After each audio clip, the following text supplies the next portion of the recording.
கடலூர் மாவட்டம் மங்காக்குளம் தெருவில் அருள்பாலித்து வரும் ஸ்ரீ பாவாடை உலகளந்த ஐயனார் ராசாத்தி அம்மாள் ஸ்ரீ அங்காள பரமேஸ்வரி அருள்பாலித்து வரும் நிலையில் கடந்த 8ஆம் தேதி காப்பு கட்டும் திருவிழா தொடங்கி 10ஆம் தேதி பொது உற்சவம் நடைபெற்றது.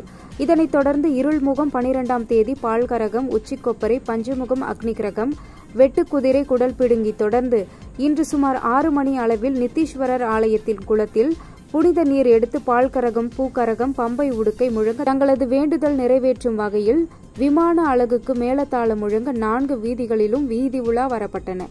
சுமார் 7 மணி அளவில் பக்தர்கள் நேர்த்திக்கடனுக்காக தீக்குண்டத்தில் இறங்கி தனது நேர்த்திக்கடனை செலுத்தியது குறிப்பிடத்தக்கது.